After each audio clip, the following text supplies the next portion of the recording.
Demographers tell us that if we want to understand the present, if we want to understand the future, we should look at the present, because the future leaves footprints and tracks in the present.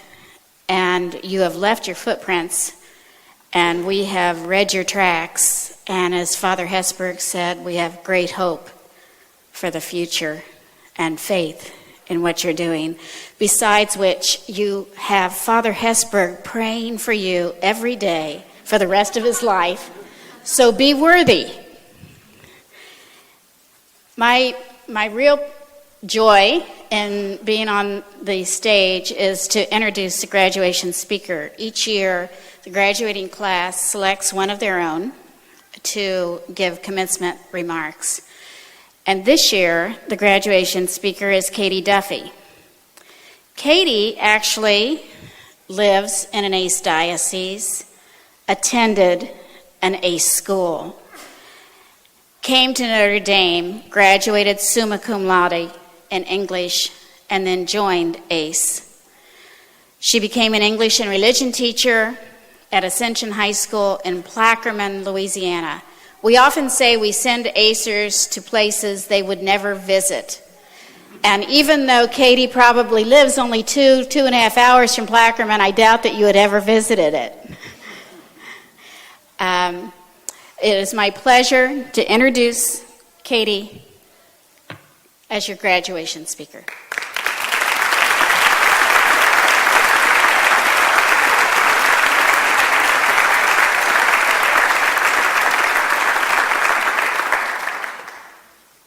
Father Hesburgh, honored guests, ladies and gentlemen, and fellow graduates.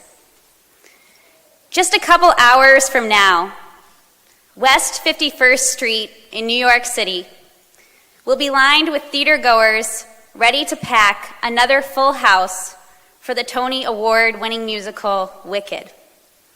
Wicked and ACE, two seemingly incompatible terms, and undoubtedly an unexpected way to open an address intended to capture what these past 2 years have done for us, and indeed to us. The closing number of the musical, though, provides an opportune note on which to close our own curtain here this afternoon. On a day that commemorates how we have changed, our own questions resonate with the lead character Elphabuz, who asks in her closing number, "Who can say if I've been changed for the better?" Skepticism abounds in her answers as she begins with the repeated assertion, "I'm limited." Throughout our tenure in ACE, we have met with success on more than a few occasions. But perhaps more apparent in this phase of our lives has been a realization of our failures and limitations. Indeed, there were times when papers did not get returned by the promised date. Times when we had to say no to coaching 3 volleyball teams simultaneously. Times when the policies and procedures of our classroom management plans failed to provide the orderly environment promised by Harry Wong. Times when patience wore thin as the stretch between spring break and summer seemed ever elusive. Times when we felt like a lesser version of a daughter, son, or friend, when community obligations and teaching responsibilities left voicemails and emails unanswered for longer than we would have liked. Times when words failed us as we tried to comfort a community member who had lost a parent. And times when we felt our own vulnerability as we watched nature triumph in her battle over man as Hurricane Katrina ransacked our classrooms along the Gulf Coast. In such moments of inadequacy, we look for wisdom, hoping that someone who has confronted similar vexations can make sense of our frustrations. Archbishop Oscar Romero, the liberation martyr of El Salvador, offers insights that may render our limitations more acceptable than we may have imagined as we faced them. He points out, no statement says all that could be said. No prayer fully expresses our faith. No confession brings perfection. No program accomplishes the church's mission. No set of goals and objectives includes everything. He sums up reality succinctly, purporting, we cannot do everything. As an English teacher, I have the privilege of acquainting myself and others with the stories that authors have written through the ages. And if these stories are in fact the stories of humankind, as I profess to my students, then life is fraught with irony. Irony certainly abounds in ACE, as our limitations have left us not stagnant and defeated, but rather have unlocked a wealth of possibilities, which has permitted this saga called ACE to leave us with far more than a master's degree. If we read on in Romero's writings, we learn not only that we cannot do everything, but also, to our relief, that there is a sense of liberation in realizing that. After all, Romero insists, this enables us to do something and to do it very well. It may be incomplete, but it is a beginning, a step along the way. And if we travel back to 51st Street in New York City, and we listen to the words of Elphaba in her closing song, she also redeems our limitations with lyrics about growth, when she claims, I've heard it said that people come into our lives for a reason, bringing something we must learn, and we are led to those who help us most to grow if we let them. No one can deny that we are led places in ACE. Trust me, it takes being led to end up in a place like Plaquemine, Louisiana. Few people find such places on their own. And it is in these places that we have discovered our limitations, but also where we have found the people who have helped us most to grow. Students, community members, parents, parishioners, and administrators. They are the people who have met us at what we presumed to be our boundaries, who have envisioned how far we could go and committed themselves to seeing us there safely. They are the community members who have graded the multiple choice sections of our exams so we can make our flight home at Christmas. They are the children of All Saints School in Fort Worth cheering for us at mile 23 of the marathon. They are the people of Brownsville who came to the aid of ACERS after house robberies. They are the neighbors who have had us to dinner when the ACE house just wasn't quite home. They are our parents who have called us the night before classroom observations to wish us luck. And they are our supervisors who have faithfully delivered reflection responses and follow-up phone calls when conflicts in the classroom or house were more than we could handle alone. These are the people who confirm the appropriateness of the name our program bears, the Alliance for Catholic Education, a program whose name proclaims the notion that we join together to become something greater than ourselves. For we ourselves alone are truly limited.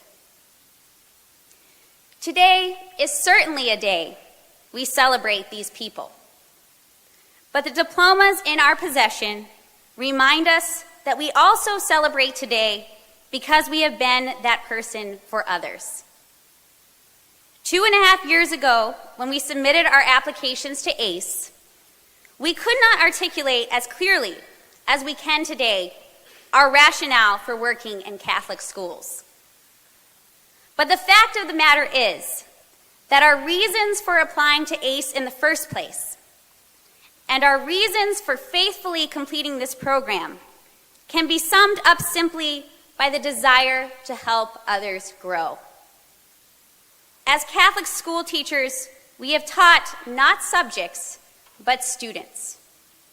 We have all walked into schools day after day where many of our students see their limitations far more clearly than their abilities. But you stretched those limits when you did not tolerate mediocrity.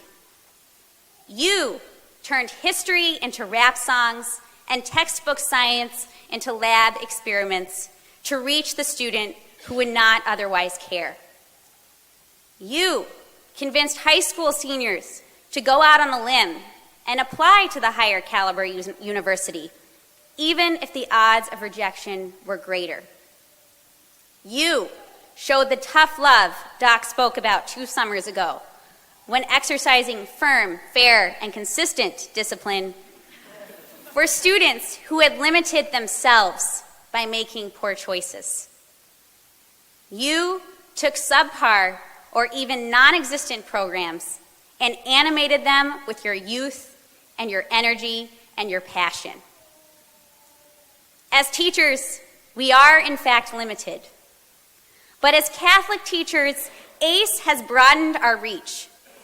And maybe that is what truly sets Catholic education apart in this country. The Catholic classroom engenders a conviction that we exist with and for others. Ours is a system that begins with the truth that acknowledges, yes, we do live in a limited world.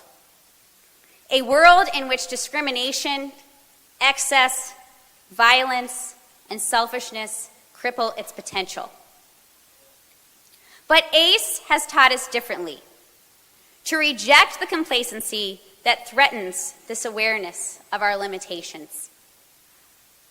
As Catholic educators, we work within a framework that encourages us to see God in others. And through that lens, limitations are always eclipsed by new possibilities. We teach science, English, math, history, and foreign languages not as isolated subjects, but as disciplines that exist to defend all that is good. Character, integrity, truth, sacrifice, the antithesis of a world devoid of faith. Our truly limited world needs the product of our work, and that, simply put, is our students. So regardless of where you are led after today, whether it is in or beyond the classroom, do not forget what you have modeled these past 2 years as Catholic educators. In his prelude, Wordsworth writes, "What you have loved, they will love, and you will teach them how."